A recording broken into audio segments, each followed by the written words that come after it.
நாடாளுமன்ற உறுப்பினர்களாக வரும்போது கட்சியின் சாதாரண உறுப்புரிமையை கூட கொண்டிருக்கவில்லை எனவும் குறுக்கு வழியில் இறக்கப்பட்டவர்கள் எனவும் சனநாயக தமிழரசு கூட்டமைப்பின் பொதுச் செயலாளர் அகிலன் முத்துக்குமாரசுவாமி தெரிவித்தார். யாழ் சாவுகச்சேரியில் கடந்த 6ஆம் தேதி இடம்பெற்ற ஊடக சந்திப்பின் போதே அவர் இவ்வாறு தெரிவித்தார். அங்கு மேலும் கருத்து தெரிவித்த அவர், நாடாளுமன்ற உறுப்பினர் ஸ்ரீதரனின் பதவி கூட வெகு விரைவில் பறிக்கப்படலாம். அது அவருக்கும் தெரியும். எவர் ஸ்ரீதரனோடு நின்று அவரது வெற்றிக்காக உழைத்தார்களோ அவர்கள் எல்லோரையும் தமிழரசு கட்சியிலிருந்து வெளியேற்றியுள்ளார்கள். என்னையும் வெளியேற்றியுள்ளார்கள். இன்னும் 20 பேர் வரையில் வெளியேற்றப்படவும் இருக்கின்றார்கள். தமிழரசு கட்சியின் மகளிர் அணி செயலாளர் பிமலேஸ்வரி பணம் பெற்றவை பற்றி ஊடகங்கள் முன் பேசியதால் வெளியேற்றப்பட்டார். SV விக்னேஸ்வரன் அவர்களின் சொல்லை கேட்க மறுத்ததால் பதவி நீக்கப்பட்டார். ஜனாதிபதி சட்டத்தரணி KV தவராசா, உதயன் குழும தலைவர் சரவணபவன், மகளிர் அணி தலைவியாக இருந்த பிமலேஸ்வரி, முன்னாள் நாடாளுமன்ற உறுப்பினர் அரியநேந்திரன், புங்குடுதீவின் நாவலன் குணாளன், மரவன் புலவு சச்சிதானந்தன் ஆகியோரும் தற்போது கட்சியில் இல்லை.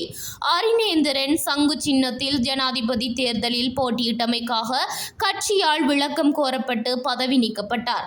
ஆனால் சங்கு கூட்டணியுடனும் சந்திரகுமாருடனும் இன்று கூட்டு வைத்திருக்கின்றார்கள்.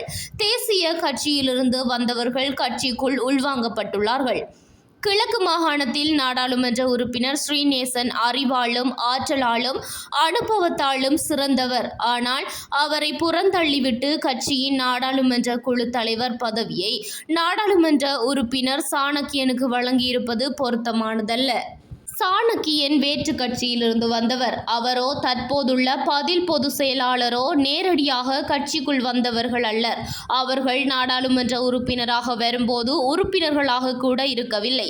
மூலக்கிளையில் பதவி பெறுவதாக இருந்தால் குறைந்தது 2 வருடங்களாவது உறுப்பினராக இருந்திருக்க வேண்டும்.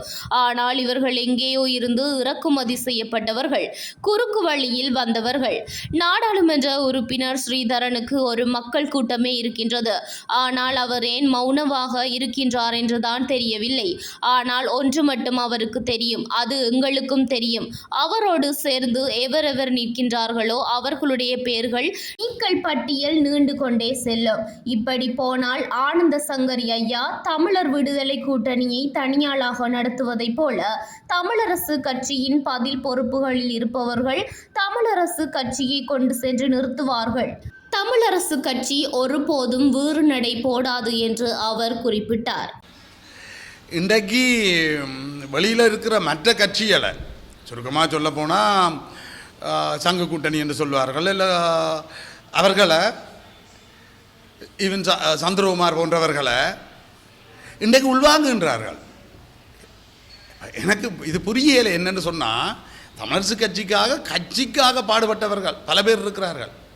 அவர்களெல்லாம் வெளியில், அதுவும் தேசிய கட்சிகளோட நின்றவையெல்லாம் இப்போ எம்பியாக இருக்கணும். அவைகளுக்கு பொறுப்பு கொடுப்படுது. இப்போ சுருக்கமாக சொல்ல போனால் சாணக்கியன் எனக்கு விட்ட நண்பன். ஆனால் அங்கே ஒரு முன்னாள் ஒரு பாராளுமன்ற இதில் இருந்தவர், அடுத்தது ஒரு முன்னாள் எஜுகேஷன் டிபார்ட்மெண்ட்டில் வேலை செய்தவர், அங்கே ஸ்ரீநேசன் மாஸ்டர் அவர் இருக்கிறார். அவர் ஒரு எம்பி. அவர் வயதில் மூத்தவர், அடுத்தது அறிவில் கூடினவர், அனுபவசாலி, நிர்வாகங்களை கொண்டு நடத்தினவர். அப்படிப்பட்டவையை புறந்தள்ளி போட்டு சாணக்கியனுக்கு கொடுக்குறத நான் விரும்பலை. அடுத்தது சாணக்கியன் என்றவர் ஒரு மாற்று கட்சியில் இருந்து தான் எங்களோட கட்சிக்கு நேரடியாக வந்தவர்.